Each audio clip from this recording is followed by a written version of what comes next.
inkuru ubona ko kumbure novuga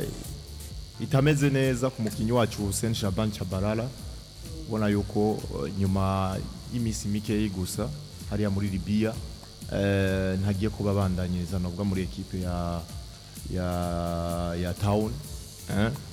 yayikiniye match zigera kuri zitanu zonyene atsinda gitsindo kimwe atanga imipira ibiri yonyene iva mu bitsindo ariko yamaze kuba novuga asezera ino equipe aho bivugwa ko amahigwe menshi ari kusubira mu gihugu cy'u Rwanda aho yagize ibintu kubera iki byanse nyene n'uvumbi bifara ni basanze bwara umusaruro bifatira kumuhamagara burya abari test bifatira ku musaruro barashaka kwivura kwa bakati uyu muntu ntari mu biharuro by'iwanje kabisa ariko kiki urazi yuko Alon igitsindo kimwe pass decisive zibiri mu match zitanu ni statistique nziza gose kandi mu gihugu ushasha giye exactement igihugu gishasha culture nshasha kusanga baba batagukunda oyo urazi ngo onye yahawe match zitanu zonyene ariko iyi fazare yose urumva yuko hari match menshi donc cha kintu cyo kutiyumva namwe n'umumenyereza basanga umumenyereza ni mwahujije kandi uri umukinyi mwiza ikintu kiba umumenyereza nko gukinisha match zitanu zonyene akaruka statistique ziwiwe bamuhaye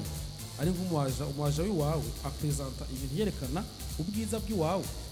akubwira ati yarete medite au Rwanda ko fareska abakinyi barafisa abaja rero ivyo rero iyo umuntu ayimubwiye Jean umuntu amukurondera isoko naho mu komisiyoneri je sais ivyo rero amuhaye abikorera avuga ati uyu muntu bampaye ngira ndabi mugabo naho nyene kiki ucudaba eske statistique baguhaye uyu muntu yaramaze imyaka ingahe muri iyo champion ngo nkuko twabivuga na yivi amazi ni champion shasha numva klima birarinda yuko amenyera kuko arabakinyi nivyo bagira no mugisha usanga agiye muri club shasha igihugu gishasha agashika yintegra facilement izo ni preference ziwaye umukocha nawe afite preference yiwe umumenyereza nawe kikavuze jambo giza bafise uburenganzira bwo kuvuga bati turamugumana cyangwa tumugumana bafise uburenganzira bwo kumwirukana ntibaduhende ngo uyu musaruro yacu bafise uburenganzira bwo kudesida ibyo bashaka ikindi kintu ngira ga Kiki na Alonso na Yves aza ko natwe vraiment mu bundi buryo na taille zacu taille abakinyi no kuri profile zacu nivyo oya taye ya Shabalala na posta kinako nibaza ko takibazo biteye no ku ruhande burya ntiyakina bakende je namumenye cyane akina no kuri arakina no kuri nef sawa mugaba poste yiwe Yves yakina ku ruhande mu myaka iheze atakibasha cyane n'imyaka ari y'abanyamakuru bacu ariko arakura burya hanyuma ikindi cyane byose muko muravuga yarabati imyaka bagafise ingahe mwo kumva abakinyi benshi bagize amateste bagenda hanze bikanka bagaruka ngaha mu Burundi barahari hari ibintu baraba ikintu kikunze kutugira kutwankira ni ibintu ushobora gusanga lo niveau twa tuyifise gatoya tayi twankira tayi kabisa ni defi komeza ugasanga hariho n'imyaka urumva ugasanga uyu muntu ku ruhande c'imyaka cyane ndagishira imbere urumva kubakira ivyo byose arabaho ikintu cyo kuvuga ngo uyu mukinyi yari mwiza ariko ku myaka afise umukinyi w'iyi nivo yiwe akiri na muto twomuru bimwe twavuga ibihugu byamaze gukemura iki byamaze gukemura n'ikintu cy'amafaranga dorka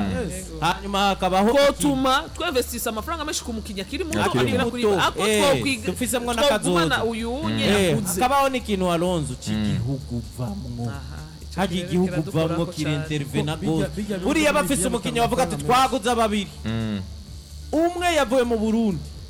uwundi yavuye muri Senegal ntuge ngo n'umufana ntahita yiyumvira cyane kuri uwo w'umunyasenegal icyo muri Afrika kirabaho ikigira gatatu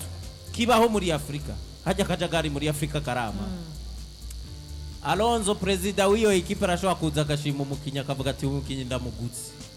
kagenda kwa kocha ati kocha toro mukinyi ndakuzaniye agahawa ngaka kumbe yakunzwe na president na president Mugasi rimwe shwa kiki yari karavuga si shwa yiki ya kocha y'umumenyerezi umumenyerezi cazokora azoja hajya ashimishe president